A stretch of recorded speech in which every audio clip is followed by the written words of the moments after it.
पापा, मैंने बोल दिया तो बोल दिया, मैं अरुण से प्यार करती हूँ, बस बात खत्म।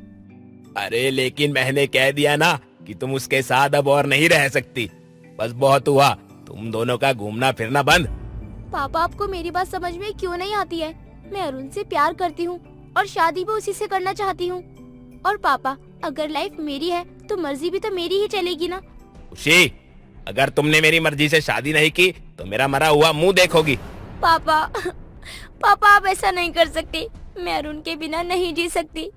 और आपको ये बता दूं कि मैं और अरुण शादी कर चुके हैं। मैंने आपको बताया था कि हमने मंदिर में एक दूसरे से शादी कर ली थी। तो पापा, इस हिसाब से तो वो मेरा पति हुआ ना। अरे जिस शादी में बड़ों का आशीर्वाद नहीं होता वो शादी कोई मायने नहीं रखती। पता नहीं आजकल कैसे मंदिर में पुजारी शादी करवा देते हैं बिना माँ बाप के। मैं आखिर बार कह देता हूँ खुशी, तुम्हें उसी लड़के से शादी करनी होगी जिसे मैं तुम्हारे लिए पसंद करूंगा। पर पापा पापा, मेरी बात तो सुनो। अरे एक बार खुशी की बात तो सुन लीजिए। अरे तुम बीच में मत बोलो, तुम्हारी वजह से ही आज ये नौबत आई है। तुमने इसे संभाल कर रखा होता तो समाज में मेरी नाक नहीं कटती। खुशी अरुण से बहुत प्यार करती है। दोनों ने मंदिर में एक दूसरे से शादी भी कर ली थी, लेकिन सुरेश जबरदस्ती खुशी को उसके ससुराल से ले आता है और उसकी शादी अपनी पसंद से कराने की बात कहता है। सुरेश कट्टर सोच का इंसान होता है जो समाज में अपनी इज्जत बनाए रखने के लिए अपनी बेटी की खुशियों का गला घोटता है। खुशी को अब समझ नहीं आ रहा था कि करे तो क्या करे, क्योंकि एक तरफ उसका प्यार था तो दूसरी तरफ उसके पिता। अब राखी खुशी को समझाती है। बेटा, अब तुम्हें ना अरुण को भुलाना होगा और तुम्हें उस घर को छोड़ना भी होगा। माँ, मैं उससे बहुत प्यार करती हूँ। मैं कैसे उसे भूल सकती हूँ? और मैं कैसे उस घर को छोड़कर आ सकती हूँ? वो ही तो अब मेरा ससुराल है। बेटा, मैं तो तुम्हें यही कहूँगी कि तुम्हें ना अपने पापा की बात माननी चाहिए, क्योंकि तुम तो अपने पापा को जानती हो। उन्होंने एक बार जो कह दिया सो कह दिया। वो पत्थर की लकीर से कोई कम नहीं है। तुम्हें ना अरुण को जाके ये बात कहनी ही होगी और तुम उसे समझाओ कि वो तुम्हें भूल जाए और तुम भी उसे भूल जाओ और अपने उस ससुराल को हमेशा हमेशा के लिए अलविदा कह दो। माँ, तुम तो मेरी बात समझो। बेटा, मैं क्या करूं, मैं भी तो मजबूर हूं ना।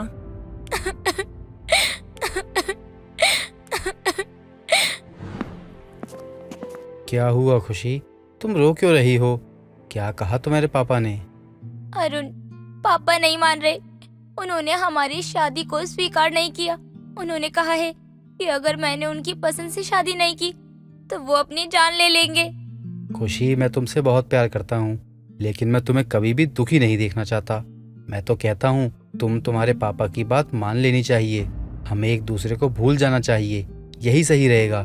लेकिन तुम्हें कभी भी मेरी ज़रूरत हो और अगर तुम कभी भी परेशानी में हो तो तुम मुझे याद कर लेना। मैं हमेशा तुम्हारे पास मिलूंगा। तुम ये कैसी बात कर रहे हो? तुम ऐसा सोच भी कैसे सकते हो? जब साथ देने की बारी आई तो तुम पीछे हट रहे हो। मैंने ऐसा कभी सोचा भी नहीं था कि तुम मेरे साथ ऐसा करोगे। मैं अपने परिवार से तुम्हारे लिए लड़ रही हूँ और तुम अरुण, ये तुमने क्या किया? मैंने उस घर को अपना ससुराल माना है।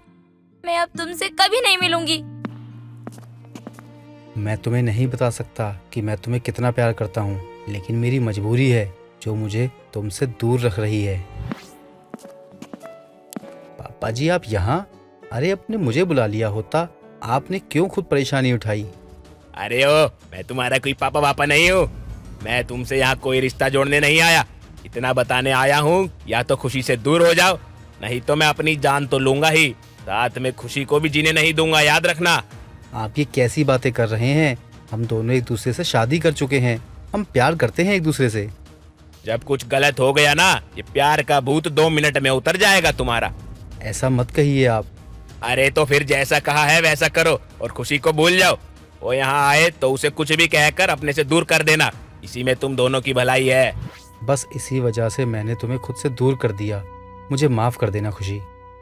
खुशी कुछ दिन तक रोती बिलखती रहती है। उसे यकीन ही नहीं होता कि अरुण अब उसका साथ नहीं दे रहा। खुशी अपने पापा के पास जाती है। आपको मेरी शादी जहाँ करानी है वहाँ करा सकते हो। मैं शादी करने के लिए तैयार हूँ। अरे वाह मेरी बेटी, अब मुझे पता था तुम मुझे ही चुनोगी। मैं जानता था कि तुम मेरी नाक नहीं कटने दोगी। मैंने तो पहले ही तुम्हारे लिए एक अच्छा लड़का देखा हुआ है। अरे अच्छे घर परिवार का लड़का है, बिजनेसमैन है। उन्हें तो तुम पहले से ही काफी पसंद हो। 2 महीने पहले शर्मा जी की एनिवर्सरी पार्टी में उन्होंने तुम्हें देखा था। उन्होंने तो तभी शादी के लिए हाँ कह दिया था, लेकिन मैंने ही मना कर दिया था। तो मैं उन्हें कल बुला लेता हूँ, तुम दोनों को मिल लेना चाहिए। क्यों बेटा, सही है ना? पापा आप शादी फिक्स कीजिए, मुझे किसी से नहीं मिलना है। अरे वाह, ठीक है, जैसा तुम चाहो। सुरेश अब रिंकू के परिवार से बात करता है शादी के लिए। वो भी खुश हो जाते हैं, क्योंकि जैसा कि हमने सुना कि उन्हें तो खुशी पहले से ही पसंद थी।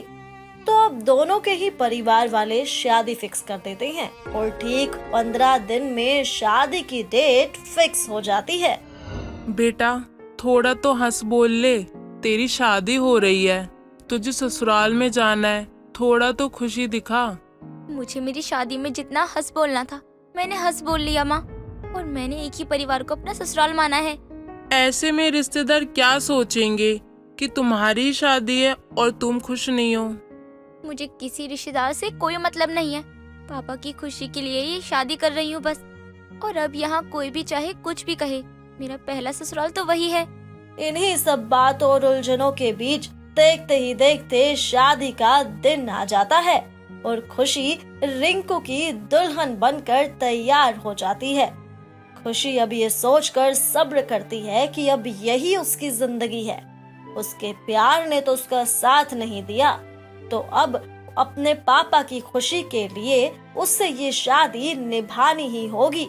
खैर दोनों ही शादी के पवित्र बंधन में बंध जाते हैं और खुशी आ जाती है रिंकू की पत्नी बनकर। खुशी का गृह प्रवेश होता है, लेकिन मन ही मन वो सोचती है कि ये शादी बस अपने पापा के लिए ही कर रही है और ये ससुराल तो उसका है ही नहीं। उसका ससुराल तो सिर्फ उसका पहला ससुराल था। वो बार बार बस यही बात सोचती रहती है। हमारे घर लक्ष्मी आई है। मैंने तो खुशी को ही अपने घर की बहू बनाने के सपने देखे थे। वाकई तेरी बहू तो बहुत सुंदर है। चल अच्छा है तुम्हें अच्छे घर परिवार से लड़की मिली है, नहीं तो आजकल की लड़कियों का क्या ही भरोसा। अब क्या बताऊं बहन, बस आजकल इसी बात का तो डर रहता है। आए दिन ऐसी खबरें आती रहती हैं कि लड़कियां शादी से कतराती है और फिर ससुराल से भाग जाती है। हाँ बहन, अच्छा है तुझे तेरी पहचान में ही अच्छे घर की लड़की मिल गई। कम से कम तुझे इस बात का डर तो नहीं रहेगा ना। मम्मी, आप सारी बात यहीं करोगी क्या? जल्दी से रस्मों को पूरा कीजिए। हाँ हाँ बेटा, कर रही हूँ। ऐसा ससुराल तो भगवान सभी को दे। तेरे जैसी प्यार करने वाली सास भगवान करे सबको मिले। चलो अभी रस्में पूरी करने दो।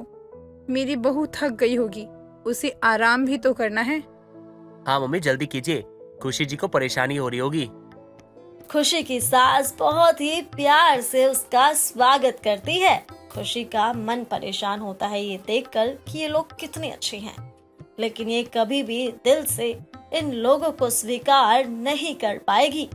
रस्में पूरी करने के बाद खुशी अपने कमरे में जाती है और रिंकू भी उसके पीछे पीछे आ जाता है। खुशी जी, आप आराम कीजिए। वैसे आपको किसी चीज की जरूरत है क्या? नहीं नहीं, मैं ठीक हूँ। और हाँ, मेरे पास आने की कोशिश मत करना। खुशी जी, आप ना गलत समझ रही हो। अब मैं तो कह रहा था कि आप आराम कीजिए। वैसे आपको परेशान होने की जरूरत नहीं है।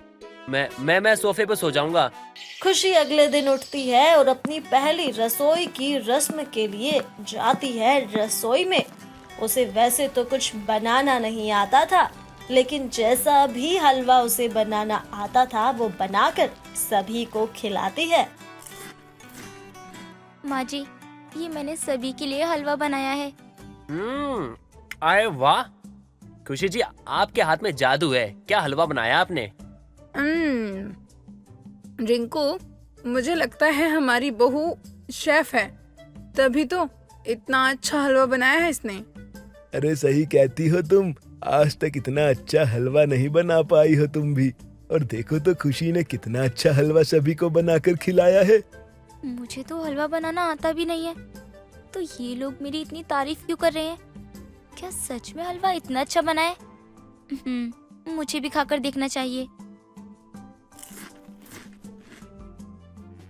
छी, ये हलवा कितना गंदा बना है। इसमें तो नमक है।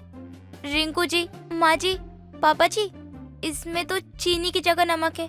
आपने किसी ने मुझे कुछ बताया क्यों नहीं? अरे बेटा, तुमने इतने मन से हमारे लिए ये सब बनाया है, तो हम इसमें कमी कैसे निकाल सकते हैं? हाँ खुशी बहू, तुम्हारे आने से इस घर में रौनक लग रही है। और आज तुमने ये नमक वाला हलवा खिलाकर तो हमें और खुश कर दिया। हे भगवान, ये कैसी दुविधा है। ये लोग कितने अच्छे हैं, इन लोगों के साथ मैं गलत कर रही हूँ। हे भगवान, मैं क्या करूँ? मुझे कोई रास्ता दिखाओ। नहीं नहीं, मैं इन लोगों के साथ ऐसे धोखा नहीं कर सकती।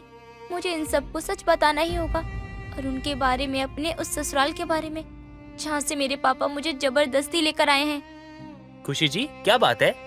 आप ठीक तो हो ना? आप परेशान सी लग रही हो। सब ठीक है ना? देखिए, कोई बात हो तो आप मुझे बता सकती हो। वैसे आपको देख के लग रहा है आप थक चुकी हो। हाँ, सुबह सुबह उठ के खाना बनाने की आदत भी नहीं होगी। चलिए कोई बात नहीं, आप जाके आराम कीजिए। हाँ, मैं थोड़ा आराम कर लेती हूँ। ये लोग मुझसे कितना प्यार करते हैं, लेकिन जब इनको पता चलेगा कि मैं इस घर को नहीं बल्कि किसी और घर को अपना ससुराल, किसी और को अपना ही मानती हूँ, तो इन्हें कितना बुरा लगेगा। अब मैं इन्हें कैसे सच बताऊं? मुझे तो कुछ समझ ही नहीं आ रहा। दिन यूं ही बीतने लगते हैं। रिंकू और उसका परिवार खुशी से यूं ही प्यार करता है, जिससे अब खुशी हर दिन यही सोचती कि वो आज उन्हें सच बताएगी, आज बता देगी, कल बताएगी। इसी तरह करके शादी के बाद कई महीने बीत जाते हैं और तब एक दिन, खुशी बहू, अब तो शादी को कई महीने हो गए। अब तो हमें खुशखबरी दे दो, हमें दादा दादी बना दो। नहीं नहीं, मुझे आप सभी को एक बात बतानी है। हाँ बेटा, कहो क्या बात है? तुम्हें किसी भी बात से परेशान होने की कोई जरूरत नहीं है। जो तुम्हारे मन में है वो बेझिझक बता सकती हो। मुझे नहीं पता कि ये सारी बातें बताने के बाद आप लोगों का क्या रिएक्शन होगा, आप लोग मुझे क्या कहेंगे, लेकिन बहुत दिनों से मैं आप सभी को एक बात बताना चाहती हूँ। अरे बताओ बेटा, क्या बात है? शादी से पहले मेरी एक शादी हो चुकी है। दरअसल मैं किसी और से प्यार करती थी और मैंने मंदिर में उससे शादी कर ली थी। उसी के परिवार को मैंने अपना ससुराल माना है, लेकिन मेरे पापा ने हमारी शादी को स्वीकार नहीं किया और उन्होंने मेरी मर्जी के खिलाफ रिंकू जी से मेरी दूसरी शादी करा दी। मैं आप सभी को बहुत पहले ही ये बात बताना चाहती थी, लेकिन आप सभी के प्यार की वजह से मैं बात नहीं बता पाई। खुशी उनको सारी बात बताती है, साथ ही साथ ये भी बताती है कि अरुण ने वक्त पर उसका साथ नहीं दिया। सभी ये बात सुनकर बहुत हैरान होते हैं और सभी की आंखें नम हो जाती हैं। खुशी अपनी बात पूरी करती है। अब आप लोगों को जो भी कहना है आप वो कह सकते हो। मैंने इतने वक्त तक आप लोगों से इस बात को छिपा कर रखा। मैं इस बात के लिए आपसे माफी मांगती हूँ। खुशी जी, आपने ये सब हमें पहले क्यों नहीं बताया? आपको गुस्सा आ रहा होगा ना, मैं जानती हूँ। आप गुस्सा निकाल सकते हो। बेटा, हम इस बात से गुस्सा नहीं, बल्कि हमें इस बात का दुख हो रहा है कि तुम इतने महीनों से इस दुख में रही और तुमने हमें इस बात का एहसास तक नहीं होने दिया कि तुम इतनी दुखी हो। माँ जी, क्या आप सच में मुझसे गुस्सा नहीं हो? हाँ खुशी जी, हम आपसे गुस्सा नहीं है।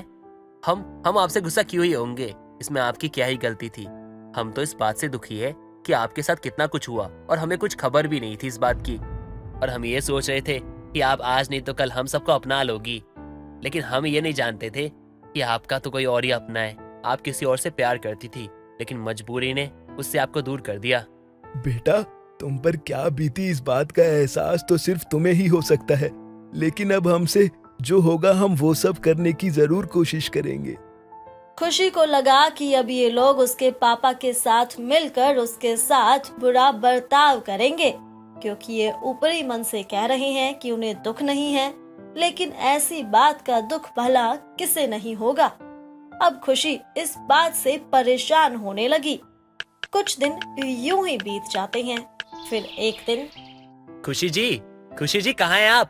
देखिए कौन आया है। अरुण, तुम यहाँ? मैंने तुम्हें कहा था ना कि तुम मेरे सामने कभी मत आना। रिंकू, तुम्हें ये कैसे मिले?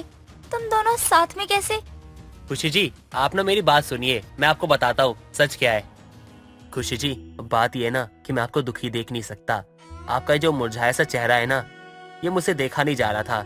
तो मैं आपके दोस्तों के पास गया और मैंने अरुण के बारे में पूछा। तो अरुण का जब मुझे पता चला तो मैं उससे मिला और मैंने उसको जाना। तब मुझे पता चला वो एक बहुत अच्छा इंसान है जो आपके लिए बेस्ट है। और जब मैंने अरुण से बात की तो मुझे अरुण से पता चला कि आपके पापा ने इसे धमकाया था, जिसके कारण इसने आपको अपनाने से मना कर दिया और आपको शादी के लिए मजबूर किया। लेकिन इसमें इसकी कोई गलती नहीं थी। ये सारी गलती आपके पिता की थी। लेकिन मैंने जब अरुण को बताया कि आप उसे कितना प्यार करती हो, उसके बिना उदास हो, तो उसे भी रहा नहीं गया और देखिए वो मेरे साथ आ गया। मुझे तो कुछ समझ नहीं आ रहा कि मैं क्या करूं और क्या ना करूं।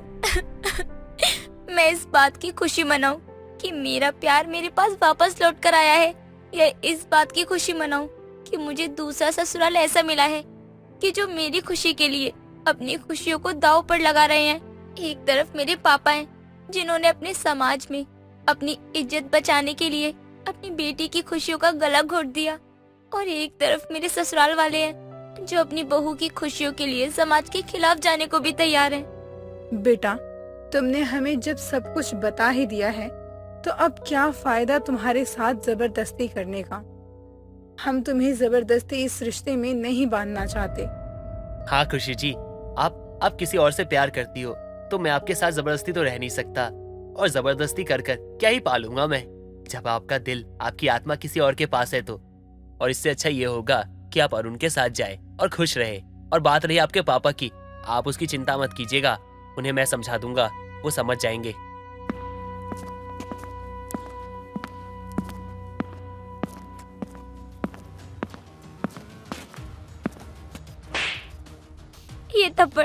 ये थप्पड़ मैंने तुम्हें इसलिए मारा है ताकि तुम्हें हमेशा याद रहे कि मुझे तुमसे कोई दूर नहीं कर सकता।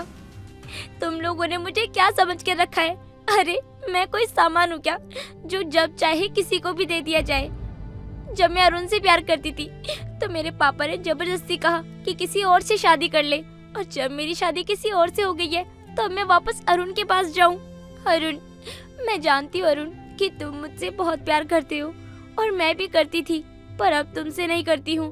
तुम मेरा प्यार नहीं हो, मेरा प्यार और मेरी जिंदगी कोई और है। मैं अब रिंकू से प्यार करने लगी हूँ, क्योंकि रिंकू जब से मेरी जिंदगी में आए हैं वो इतने अच्छे हैं कि कोई भी उनसे प्यार क्यों ना करे, मैं उनके बिना नहीं रह सकती। मुझे माफ कर दो अरुण, मैं तुम्हारे साथ नहीं जा सकती। मैं अपने ससुराल को छोड़कर तुम्हारे साथ कभी नहीं जाऊंगी। और रिंकू, तुम क्या समझते हो खुद को? तुम्हारी हिम्मत कैसे हुई मुझे किसी और के साथ भेजने की?